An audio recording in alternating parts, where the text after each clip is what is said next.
Salah satu krisis serius yang sedang melanda dunia hari-hari ini adalah apa? Adalah krisis keteladanan. Ada banyak ayah, sorry, tidak bisa jadi teladan. Ada banyak ibu, sorry, tidak bisa jadi teladan. Ada banyak pemimpin, tidak bisa jadi teladan. Ada banyak pendeta, tidak bisa jadi teladan. Khotbahnya mantap, tapi sama istrinya kasar. Khotbahnya mantap, tapi selingkuh. Khotbahnya mantap, tetapi nggak bisa jadi teladan. Orangnya egois, kepala batu, mau menang sendiri, ngajar tentang kasih, tapi dirinya sendiri hidup dalam kekerasan, kekasaran. Nah, saudaraku yang kasih dalam Tuhan, ini yang saya sebut krisis yang terjadi di dunia ini. Dan saya khawatir krisis yang terjadi di bangsa ini juga sama. Krisis keteladanan. Semua orang pengen jadi pemimpin. Makanya saya selalu bilang, kepemimpinan bukanlah jabatan, tetapi karakter.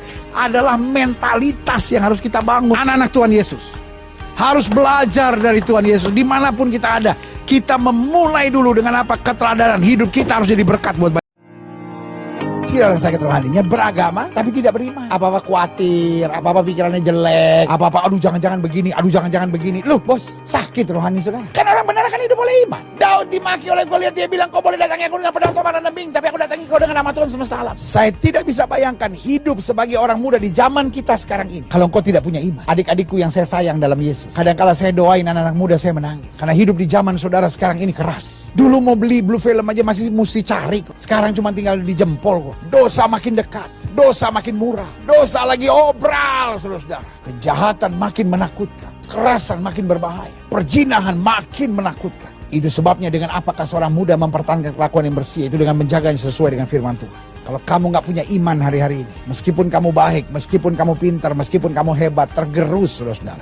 Karena itu saya harus mengingatkan, tetap beriman, tetap beriman, tetap beriman. Karena itu bergaul dekat dengan Tuhan, bergaul dengan saya bagi minimal ada 3 anugerah penting yang kita terima. 1, anugerah itu bernama anugerah keselamatan. Anugerah keselamatan saya dapat melalui kematian Kristus. Janji firman Tuhan jelas. Karena begitu besar kasih Allah akan dunia ini, sehingga telah mengaruniakan anaknya yang tunggal Tuhan kita, supaya barang siapa yang percaya kepadanya tidak binasa.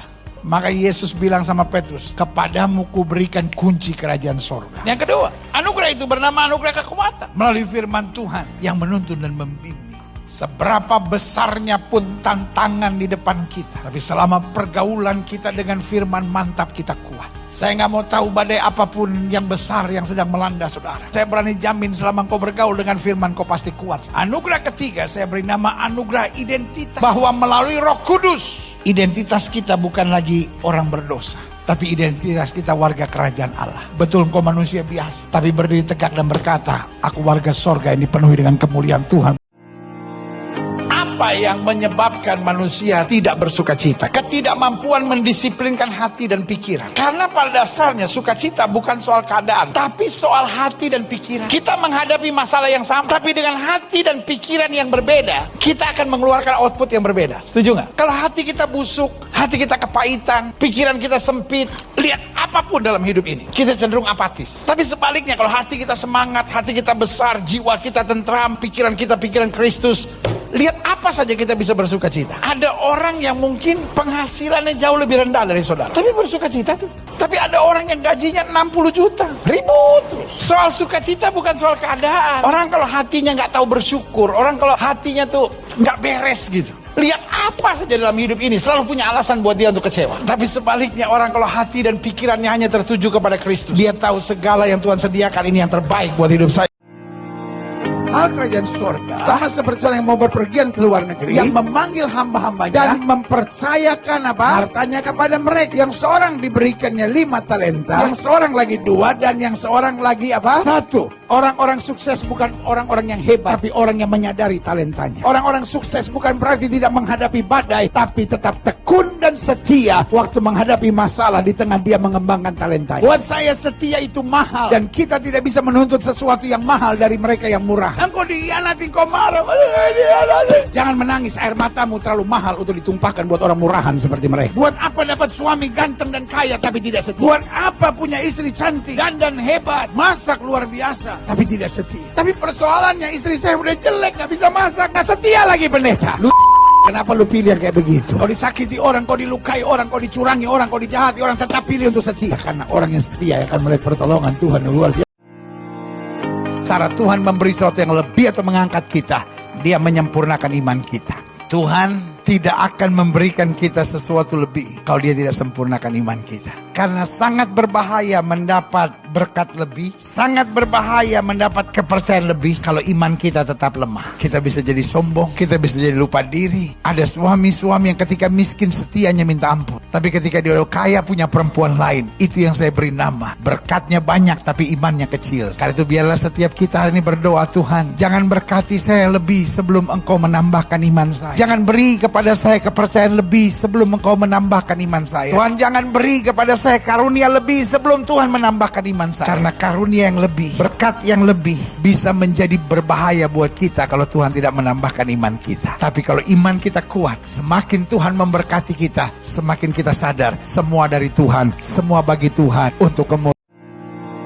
Pada waktu itu pergilah Yesus ke bukit itu berdoa, dan semalam-malam ia berdoa kepada Allah. Ketika hari siang ia memanggil murid-muridnya kepadanya, lalu memilih dari antara mereka 12 orang yang disebutnya rasul. Dan dari 12 orang, ingat, ada Thomas yang ragu, ada Petrus yang sempat menyangkal dia, dan ada Yudas yang mengkhianati dia. Ternyata memilih orang yang tepat di sekitar kita nggak gampang. Separuh mujizat dan separuh anugerah. Begitupun dalam kehidupan. Ada banyak suami hebat tapi hidupnya hancur. Kenapa? Salah kawin. Ada banyak wanita-wanita hebat tapi hari ini berantakan hidupnya. Kenapa? Salah kawin. Jadi kalau kita dapat orang yang tepat berada di sekitar kita, lebih baik sudah jaga dengan betul. Jangan sia-siakan orang-orang hebat yang Tuhan taruh di sekitar saudara. Karena apa? Karena dia akan sangat membantu pelayanan saudara. Ada banyak pemimpin kegagalan yang cuma nggak mampu memilih orang-orang hebat di sekitar. Tapi sebaliknya ada orang-orang sederhana tapi diberi hikmat Tuhan luar biasa, memilih orang-orang yang hebat dan dia menjadi luar biasa.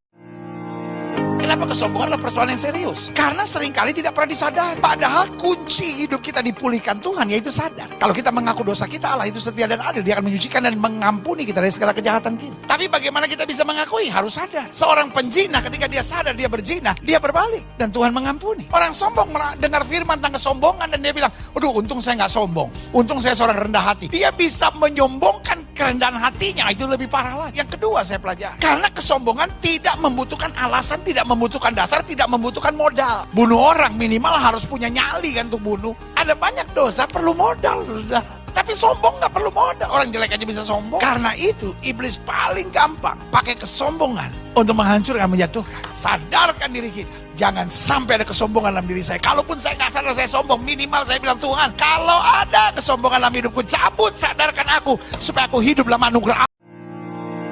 Ada seorang pemimpin bertanya kepada Yesus, katanya, guru yang baik, apa yang harus aku perbuat untuk memperoleh hidup yang kekal? Jawab Yesus, mengapa kau katakan aku baik? Tak seorang pun yang baik selain daripada Allah saja. Nah, kenapa Yesus bilang hanya ada satu yang baik? Karena Yesus bukan berbicara tentang identitas, tetapi Yesus sedang berbicara tentang siapa yang sedang berbicara dengan dia. Yesus sedang berbicara dengan orang yang mulutnya manis tapi hatinya busuk. Kita lihat selanjutnya. Engkau tentu mengetahui segala perintah Allah. Ayat 21, kata orang itu, semuanya itu telah kuturuti sejak dari masa mudaku. Nah, ini yang saya bilang, punya yang saya sebut a hidden agenda. Rupanya orang ini ingin dipuji, ingin mendapat pujian spesial dari Yesus yang berkata, wah, kamu luar biasa ya, kamu seorang yang sangat rohani, tidak ada orang muda hebat seperti kamu. Hati-hati dalam kehidupan ini dengan orang-orang yang mulutnya manis tapi hatinya busuk. Keuntungan tidak berkuping tipis dan baperan. Kita dapat dipercaya Tuhan untuk tanggung jawab yang semakin besar. Berkali-kali saya bilang, kepemimpinan bukan soal jabatan, tapi kepemimpinan soal mentalitas kita. Bahwa kita membawa mentalitas seorang pemimpin sehingga kita dipercayakan tanggung jawab yang lebih besar lagi, dipercayakan tanggung jawab yang lebih besar lagi. Bukan harus didorong-dorong, harus diseret-seret begitu. Tapi betul-betul menyadari ada visi Tuhan. Ini yang Tuhan taruh dalam hidup saya. Saya mau melakukan yang terbaik. Orang gak puas dengan saya, it's okay. Yang penting tugas saya melakukan apa yang Tuhan perintahkan buat saya. Melakukan api yang Tuhan sudah nyalakan dalam hidup saya. Dan kalau saya mulai setia dengan apa yang Tuhan taruh dalam hidup saya sebagai visi saya, maka kalau saya taat dengan itu, Tuhan akan menambah-nambahkan dan mempercayakan lebih dahsyat lagi. Tetapi secara jujur, mentalitas kita seringkali kuping tipis dan apa-apa terbawa perasaan. Kita bikin apapun ribet dalam kehidupan ini. Tapi hari ini kita dengar firman Tuhan. Orang yang kuping tipis dan berjiwa baperan susah untuk menerobos kemajuan-kemajuan yang datang. Mereka bukan dari dunia, sama seperti aku bukan dari dunia. Haleluya. Karena dia bukan berasal dari dunia, Alkitab berkata kita juga bukan dari dunia ini. Alkitab bilang kalau kamu berasal dari dunia ini, tentu dunia akan mencintai kamu. Tapi karena kamu bukan berasal dari dunia ini, kamu akan dibenci. Hidup Kristen bukan gak ada tantangan. Tuhan. Hidup Kristen harus pikul salib. Salib harus dipikul, nggak boleh ditenteng. Emangnya tas kresek? Ada yang bilang berarti hidup Kristen berat pendeta karena harus pikul salib. Tergantung gua. Apakah kalau saya pikul salib saya harus menangis? Hidupku yang sengsara. Haruskah saya sambil pikul salib nyanyi? Tuhan, masihkah mau kau mendengarkan doaku? Kalau saya jadi Tuhan, saya tampeleng orang yang nyanyi lagu itu.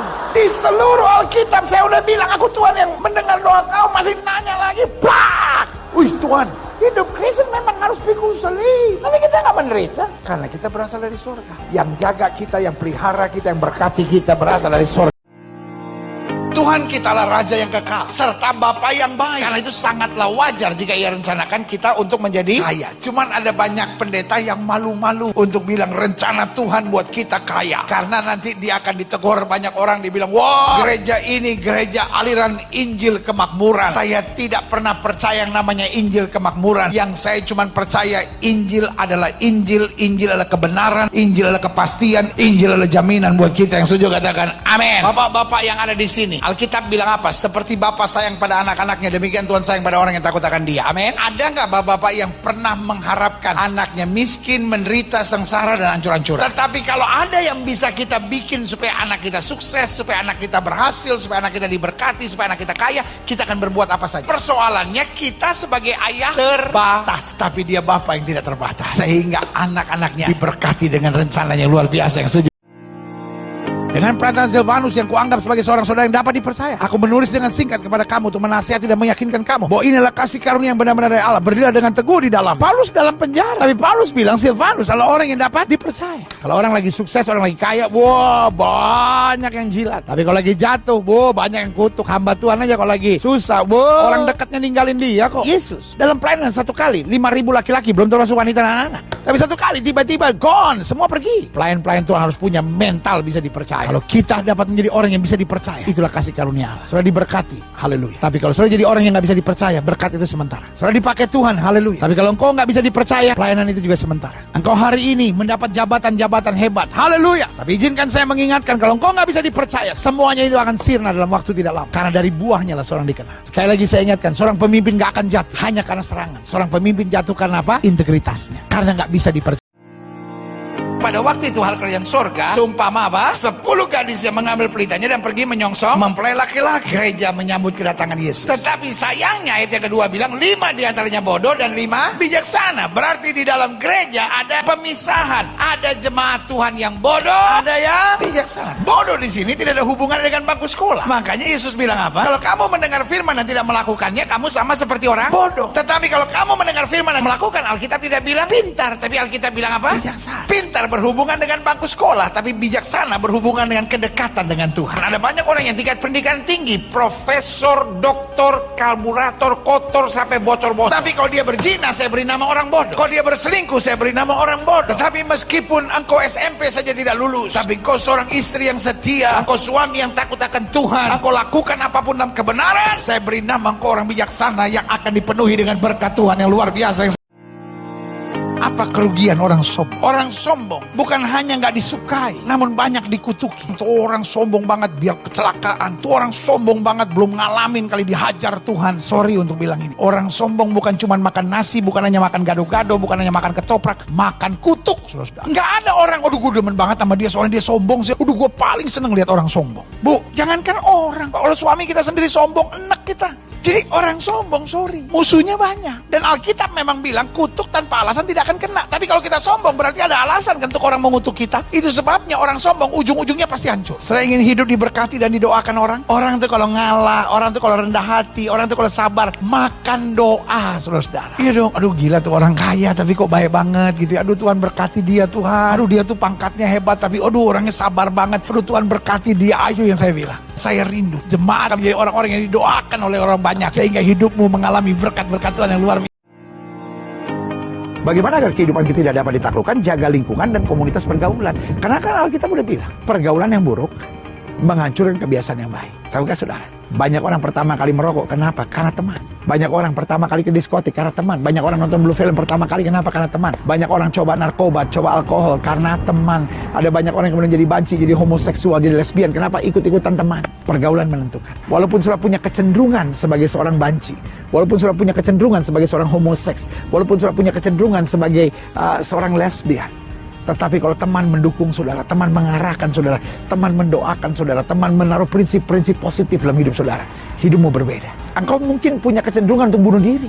Setiap kali ada masalah, saya pengen bunuh diri aja, saya pengen bunuh diri aja. Tapi sudah punya pergaulan yang hebat, pergaulan yang mengarahkan saudara pada kasih Tuhan, pergaulan yang mengarahkan saudara pada cinta Tuhan. Saya akan ingatkan buat saudara, maka saudara akan terangkat, merasa hidup berarti, merasa hidup luar biasa.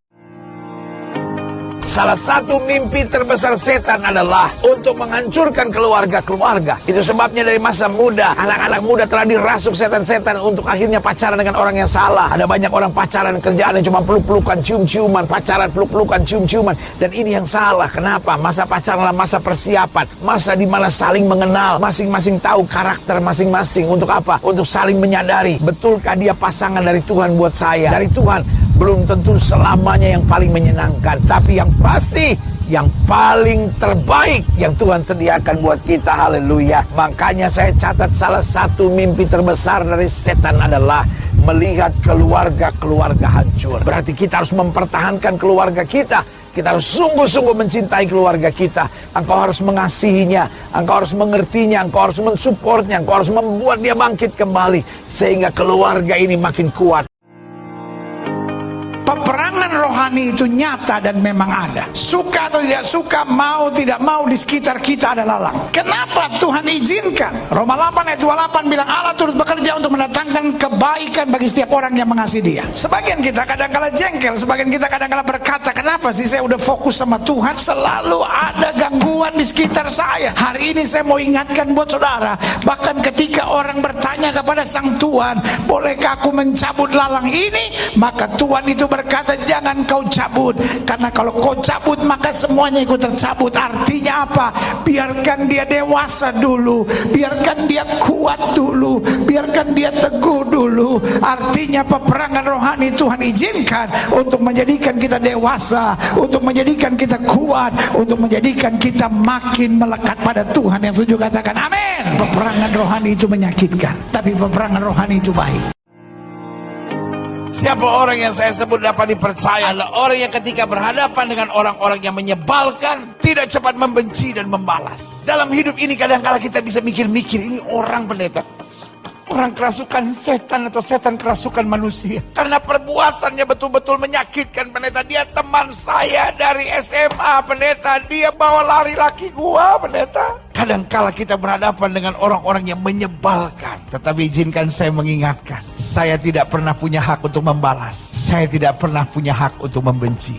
Thank God for Jesus. Kekristenan tidak pernah mengajar kita untuk membalas. Kekristenan tidak pernah mengajar kita untuk membenci. Tetapi kekristenan mengajar kita, ampunilah mereka yang bersalah. Kekristenan mengajar kita, doakanlah orang yang menganiaya kamu. Ucapkanlah berkat bagi setiap orang yang merancangkan yang jahat buat kita. Yang setuju berikan tepuk tangan yang meriah buat. Lalu Yesus keluar bermahkota duri dan berjubah ungu. Maka kata Pilatus kepada mereka, lihatlah manusia itu. Ketika imam-imam kepala dan penjaga-penjaga itu melihat dia, berteriaklah mereka, salibkan dia, salibkan dia. Sikap Yesus gimana? Diam. Kenapa Yesus bisa diam? Saya beri nama dia Tuhan yang sabar. Salah satu yang kita paling gak bisa diam, sesuatu yang kita paling gak bisa sabar adalah kalau kita dituduh sesuatu yang kita tidak buat. Pak, Bapak bisa sabar gak kalau terus dituduh, Pak? Kamu tuh selingkuh ya? Enggak. Dari jawabannya kelihatan kamu tuh pasti selingkuh. Sayang, kita ke Korea Utara yuk. Enggak ada angin, enggak ada hujan, tiba-tiba semua berteriak, salibkan dia, salibkan dia. Dia diam, dia sabar, dia mengerti hidup bukan untuk mencari siapa yang benar dan salah. Ada kalanya kita nggak usah pikirin yang mana yang benar, yang mana yang salah. Yang penting damai sejahtera tetap ada. Hidup ini yang penting, saya membawa damai, saya jadi berkat. Lewat hidup saya nama Tuhan dipermuliakan. Karena Yesus melihat bahwa tamu-tamu berusaha menduduki tempat-tempat kehormatan, Ia mengatakan perumpamaan ini kepada mereka. Nah, ingat, setiap kali ada masalah, harus kita secara dewasa melihat itu sebagai kesempatan untuk belajar. Dan saya pelajari orang-orang hebat bukan orang-orang yang dilahirkan hebat, karena pada dasarnya setiap orang dilahirkan ompong. Tanya sama Bill Gates, waktu kamu lahir, orang tanya sama kamu, 1 tambah 1 berapa? Pasti dia nggak tahu. Kenapa kemudian dia bisa tahu? Karena belajar. Nah, persoalannya ada orang-orang yang mendapat pelajaran tapi tidak mau belajar, akhirnya jadi kurang ajar. Bilang sama sebelah sana, jangan kurang ajar. Makanya kalau suami udah punya istri masih tertarik sama wanita lain, itu kan kurang ajar namanya. Orang kalau udah pelayanan suka fitnah orang, suka kumpulin tuh temen-temen untuk sakit hati sama orang. Tahu nggak sih ini kan begini. Hello, sorry, walaupun sudah melayani, saya beri nama kurang ajar. Waktu Yesus melihat masalah ini sebagai sebuah keberhasilan seorang pemimpin akan terlihat pada kemampuannya untuk membesarkan orang-orang di sekitarnya. Kapan saudara tahu di dalam diri saudara ada roh kepemimpinan? Waktu saudara senang melihat orang di sekitar saudara menjadi semakin maju, semakin sukses, semakin diberkati. Kalau saudara lihat orang di sekitar saudara maju, tiba-tiba saudara iri, tiba-tiba saudara nggak senang gitu, tiba-tiba saudara kecewa, tiba-tiba saudara merasa tersaingi. Something is wrong with you. Kenapa? Karena seorang pemimpin senang lihat orang di sekitarnya lebih maju, lebih hebat, lebih diberkati, lebih sukses. Itulah Yesus. Yesus tidak membuka pendaftaran. Kalau kamu lulusan Harvard, IP kamu 3,8 minimal, mampu berbahasa Inggris, berbahasa Mandarin, dan berbahasa roh. Yesus waktu tanya Petrus, Yesus nggak bilang, ijazah kamu apa? Keahlian kamu apa? Sudah berapa lama kamu ahli di bidang ini? Nggak ada. Dia lihat Petrus dan dia bilang ikutlah aku. Dia lihat Matius dan dia bilang apa? Ikutlah aku. Ada pemimpin yang akan melatih orang-orang di sekitarnya, dijadikannya hebat dan dipakainya bagi kemuliaan Tuhan. Hidup ini adalah kesempatan untuk membalas kebaikan Tuhan. Saudara boleh menatap saya dan berkata, pendeta, dari saya umur 3 tahun, mama dan papa saya bercerai. Saya hidup dari keluarga yang broken home, dan itu berat buat saya. Saudara mungkin menatap saya dan berkata, pendeta, suami saya meninggal waktu saya usia 34, anak saya 3. Dan kemudian saya harus membesarkan anak saya sebagai single mother. Tidak mudah. Saya bertanya kepada Tuhan, Tuhan, saya ke gereja, saya berdoa, saya melayani Tuhan. Kenapa peristiwa itu harus terjadi? Mana Tuhan yang katanya baik? Hari ini saya harus tegas bilang sama saudara, betul, saya tahu hidup yang kau jalani sangat berat, tetapi itu bukan tanda dan bukti bahwa Allah saya tidak baik. Justru masalah adalah tempat yang terbaik untuk saya melihat kebaikan Tuhan. Justru masalah adalah saat yang paling indah untuk saya mengakui bahwa Tuhan tidak pernah mengecewakan saya. Hidup ini bukan saatnya untuk bersungut untuk setiap badai dan masalah yang harus kita lewati. Hidup ini adalah kesempatan untuk membalas segala kebaikan Tuhan yang dahsyat dan luar biasa. Ciri-ciri orang yang dapat dipercaya, memiliki ketekunan dan kesetiaan, hingga seringkali rela mengesampingkan kepentingan diri sendiri. Saya nggak sepenting orang lain. Itu yang harus jadi mentalitas kita. Makanya Yohanes bilang apa? Aku harus semakin berkurang supaya dia semakin ditinggikan. Kadangkala perasaan kita nggak penting deh gitu. Yang penting pekerjaan Tuhan jalan. Perasaan saya nggak penting deh. Yang penting saya bisa bawa damai. Perasaan saya nggak penting deh. Yang penting hidup saya jadi berkat. Perasaan saya nggak penting deh. Biarin perasaan saya harus dicabik-cabik. Nggak apa-apa. Yang penting Yesus dimuliakan. Bukankah itu yang Yesus buat? Hello? Emang enak dihina? Emang enak dicaci maki? Emang enak diludahi? Emang enak harus memikul salibnya sendiri? Dia rela mengesampingkan segalanya supaya kita beroleh kemuliaan. Are you a leader? Apakah seorang pemimpin? Kalau engkau seorang pemimpin, pertanyaan kedua saya, apakah kau mau menjadi serupa dengan Yesus? Kalau saudara bilang, ya aku seorang pemimpin dan aku mau seperti Yesus, rela kesampingkan kepentingan diri kita pribadi supaya kita bisa tekun dan setia dan menjadi berkat dimanapun Tuhan. Siapa orang yang saya sebut sebagai orang yang dapat dipercaya? Orang yang ketika berhadapan dengan kesusahan serta badai kehidupan tidak kecewa dan menyerah. Orang-orang yang bisa dipercaya Tuhan adalah orang-orang juga yang menghadapi badai. Di tengah kesusahan, seorang dapat terlihat mentalitasnya. Orang-orang yang gak dekat dengan Tuhan ketika dia menghadapi kesusahan, yang pertama pasti dia mengeluh. Yang kedua, dia menyalahkan orang. Ini gara-gara laki gue ini begini nih. Ini gara-gara mak gue ini begini. Ini gara-gara mama dan papa gue bercerai. Saudaraku yang kasih dalam Tuhan, kalau kita menghadapi masalah, ingat dulu, tidak perlu ada yang salah. Yang ketiga, menyalahkan Tuhan membuat engkau makin tertekan. Dan yang keempat, stres membuat engkau tidak bisa menyelesaikan berbagai persoalan. Tetapi orang-orang berhikmat waktu dia menghadapi tantangan, yang pertama dia buat, dia beriman dan percaya. Yang kedua, dia andalkan Tuhan. Dan yang ketiga, dia berdiri tegak dan melangkah dengan kepastian. Dan yang keempat, dia imani bahwa apa yang tidak pernah dia pikirkan, Tuhan akan Apa dasarnya kita bisa berantusias? Satu, Tuhan itu baik. Boleh saja situasi yang saya jalani tidak sedang baik, tapi Tuhan saya baik. Kenapa Sadrak Mesak Abednego dilempar ke dapur api yang dipanaskan 7 kali lipat, tetapi diajak negosiasi sama raja, dia nggak mau. Raja Nebukadnezar bilang, kalau saja engkau mendengar bunyi-bunyian, lalu engkau mau berubah dan berbalik kepada Allah kami, engkau bebas dari dapur api.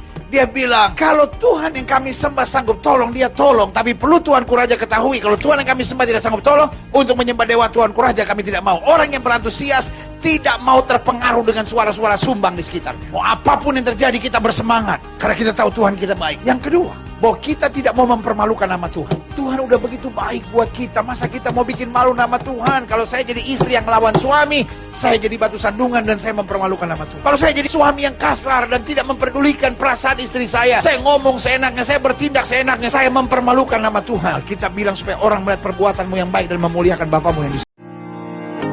Ia adalah pelita yang menyala dan yang bercahaya, dan kamu hanya mau menikmati seketika saja cahayanya itu. Iya kan? Ada orang-orang dalam pelayanan yang cuma mau cari keuntungan sesaat. Hal yang menyenangkan dia mau terima. Fenomena itu saya beri nama fenomena istri Ayub. Dikritik tegas oleh Ayub dan Ayub berkata, kau seperti perempuan gila. Kau hanya mau menerima yang baik dari Allah dan tidak mau menerima yang lebihnya. Tidak sedikit orang yang kalau ada masalah sedikit, mau buka gereja sendiri. Kalau itu panggilan Tuhan, melangkah karena panggilan Tuhan. Jangan melangkah karena hitung-hitungan ekonomi. Karena secara hitungan ekonomi, kayaknya kalau saya berdiri sendiri untung. Buat saya itu hati-hati busuk, saudara-saudara. Karena hati yang bersih adalah hati di mana saya bisa dipercaya. Apapun yang Tuhan kerjakan, apapun yang Tuhan perintahkan, saya taat. Kalau Tuhan suruh saya maju, saya maju. Kalau Tuhan suruh saya mendampingi, saya mendampingi. Tapi saya bukan mendampingi tapi menusuk dari belakang. Saya bukan mendampingi lalu bicara busuk di luar. Karena itu berarti saya penjahat yang kerasukan setan. Intinya siapapun sudah harus bisa dipercaya. Sama-sama bilang saya harus bisa dipercaya. Kita harus waspada dan hati-hati agar saya jangan memberi kesempatan kepada iblis. Kapan saya memberi kesempatan kepada iblis? Waktu pikiran saya mulai negatif. Waktu saya lihat istri saya dan cuma lihat kekurangan. Istri saya tambah hari tambah kayak karung beras. Aduh, gak bisa dandan, masak gosong. Saya mau bilang, itu dari setan harus kau lawan. Waktu saya lihat suami saya dan cuma lihat kekurangannya, saya beri kesempatan pada iblis. Iya ya, suami saya memang kasar, suami saya memang nyakitin, suami saya jangan-jangan bukan dari Tuhan buat saya.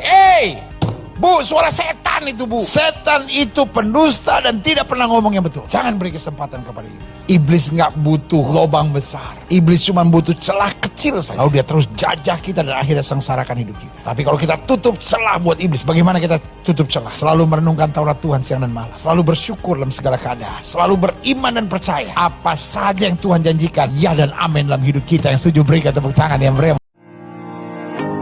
Cinta pada dasarnya tidak dapat berdiri sendiri. Cinta harus dibarengi dengan pengenalan. Makanya saya bilang, kalau sudah belum mengenal Tuhan dengan sungguh-sungguh, jangan pacaran dulu. Kenapa? Karena kalau sudah belum mengenal Tuhan dengan sungguh-sungguh, udah pacaran, nah itu. Ada yang melakukan hubungan seks sebelum nikah lah. Ada yang udah pacaran sama seseorang, nggak puas, pacaran lagi sama yang lain lah. Jadi aneh-aneh, saudara-saudara. Karena kita masih susah membedakan mana the real love, mana sekedar just love, mana sekedar hawa nafsu, semuanya membingungkan. Nyala apinya seperti nyala api Tuhan. Sehingga orang yang melakukan hubungan seks sebelum nikah, dia pikir, saya berbuat ini pendeta demi cinta. Karena lu merusak hidup lu sendiri. Engkau kan masih muda, belajar punya harga diri. Kita nih anak raja, bos. Amin. Masa anak raja dipegang-pegang sembarang orang sih? Punya harga diri sedikit, kalau dipegang-pegang dalam nama Yesus setan keluar. Untuk sementara mungkin cowok saudara sih kecewa juga sama saudara. Tapi kemudian dia pikir, tidak ada wanita seperti dia. Hai orang-orang munafik, benarlah nubuat Yesaya tentang kamu. Bangsa ini memuliakan aku dengan bibirnya, padahal hatinya jauh daripadaku. Jangan sampai bibir kita memuliakan Tuhan, tapi hati kita busuk. Hati kita penuh dendam, penuh kepahitan, penuh kecewa. Gak bisa begitu. Percuma mereka beribadah kepadaku. Sedangkan ajaran yang mereka ajarkan ialah perintah manusia. Artinya ajaran yang mereka ajarkan hanya apa-apa yang menyenangkan menurut daging. Makanya Alkitab bilang bukan apa yang dilihat manusia yang dilihat Tuhan, karena Tuhan melihat hati. Dari hati yang bersih, bibir kita akan selalu memuliakan Tuhan. Tapi ada banyak orang seringkali persoalannya bibirnya memuliakan Tuhan hanya untuk menutupi kebusukan hatinya. Jangan sampai kita kelihatannya beribadah tapi hidup kita munafik, saudara. Berkali-kali saya bilang, gereja bukan showroom dari orang-orang hebat yang memamerkan kehebatan dan kerohaniannya. Tapi gereja adalah bengkel-bengkel dari orang-orang rusak yang mau dipulihkan, mau diubahkan sehingga kita dapat berkata, aku hidup, tapi bukan lagi aku yang hidup, tapi Kristus yang hidup dalam aku. Sebagai hamba, harga hidup kita sangat dipengaruhi oleh apa? Nilai perkataan kita. Meskipun engkau sudah aktif di gereja, meskipun engkau sudah ditebus oleh darah Yesus, tapi kalau mulut saudara mulut yang jahat, mulut saudara mulut yang suka merendahkan, hidupmu nggak akan pernah bisa dihargain orang. Bu, bisa nggak engkau menghargai suami yang sebentar-bentar bilang, nyesel aku kawin sama kamu, dosa apa gue sampai kawin sama lu? Sorry ya bu ya, ibu bisa menghargai suami yang kayak begitu nggak? Meskipun ibu sayang bu, itu sayang banget kita sama suami saya pendeta, tapi saya pengen jahit mulutnya gitu pendeta. Pak, mungkin istrimu cantik lah pak, dia kalau dandan, aduh, seperti putri kerajaan, tapi kalau buka mulut seperti comberan pak. Makanya Alkitab bilang hidup dan mati seseorang dikuasai oleh apa? Lidah. Barang siapa suka menggemakannya, artinya gini, apa saja yang kita keluarkan, buah itulah yang akan kita makan. Berarti seorang hamba sekalipun, rendah sekalipun, dihargai berdasarkan nilai perkara. Pada waktu itu pergilah Yesus ke bukit untuk berdoa, dan semalam-malam ia berdoa kepada Allah. Ketika hari siang ia memanggil murid-muridnya kepadanya, lalu memilih dari antara mereka 12 orang yang disebutnya rasul. Dan dari 12 orang, ingat, ada Thomas yang ragu, ada Petrus yang sempat menyangkal dia, dan ada Yudas yang mengkhianati dia. Ternyata memilih orang yang tepat di sekitar kita nggak gampang. Separuh mujizat dan separuh anugerah. Begitupun dalam kehidupan. Ada banyak suami hebat tapi hidupnya hancur. Kenapa? Salah kawin. Ada banyak wanita-wanita hebat tapi hari ini berantakan hidupnya. Kenapa? Salah kawin. Jadi kalau kita dapat orang yang tepat berada di sekitar kita, lebih baik sudah jaga dengan betul. Jangan sia-siakan orang-orang hebat yang Tuhan taruh di sekitar saudara. Karena apa? Karena dia akan sangat membantu pelayanan saudara. Ada banyak pemimpin kegagalan yang cuma nggak mampu memilih orang-orang hebat di sekitar. Tapi sebaliknya ada orang-orang sederhana tapi diberi hikmat Tuhan luar biasa, memilih orang-orang yang hebat dan dia menjadi luar biasa. Apa dasar sukacita kita? Bagaimana kita bisa bersukacita dalam segala hal? Karena kita tahu Yesus mau mati buat kita. Satu orang bertobat, ada sukacita besar di tengah-tengah malaikat di surga. Berarti saya berharga. Untuk saya Yesus mau mati. Lalu pertanyaannya, kalau untuk saya Yesus mau mati, masakan tangannya tidak akan terulur untuk menjawab doa kita? Kalaupun saya belum ditolong hari ini, saya tetap bersukacita. Karena saya pandang Golgota, saya pandang Kalvari. Dia mau mati buat saya. Berarti waktu kita mulai terintimidasi oleh kegelapan, kenapa engkau sakit dan belum sembuh? Kenapa rumah tanggamu goncang dan belum dipulihkan? Kenapa doamu belum dijawab? Kenapa badai bertubi-tubi menerpa engkau? Maka di saat seperti itu saya tidak akan membiarkan pikiran negatif menguasai diri saya. Tapi saya berkata, Tuhan terima kasih. Yesus yang sama yang mati di kayu salib buat saya. Yesus yang sama berjanji memberi kekuatan dan memberikan jalan keluar tepat pada waktunya. Mereka bukan dari dunia, sama seperti aku bukan dari dunia. Haleluya. Karena dia bukan berasal dari dunia, Alkitab berkata kita juga bukan dari dunia ini. Alkitab bilang kalau kamu berasal dari dunia ini, tentu dunia akan mencintai kamu. Tapi karena kamu bukan berasal dari dunia ini, kamu akan dibenci. Hidup Kristen bukan gak ada tantangan. Hidup Kristen harus pikul salib. Salib harus dipikul, gak boleh ditenteng. Emangnya tas kresek? Ada yang bilang berarti hidup Kristen berat pendeta karena harus pikul salib. Tergantung gua. Apakah kalau saya pikul salib saya harus menangis? Hidupku yang sengsara. Haruskah saya sambil pikul salib nyanyi, Tuhan masihkah mau kau mendengarkan doaku? Kalau saya jadi Tuhan, saya tampelin orang nyanyi lagu itu. Di seluruh Alkitab saya udah bilang aku Tuhan yang mendengar doa kau, masih nanya lagi, plak. Wih Tuhan, hidup Kristen memang harus pikul salib. Tapi kita gak menderita karena kita berasal dari surga. Yang jaga kita, yang pelihara kita, yang berkati kita berasal dari surga.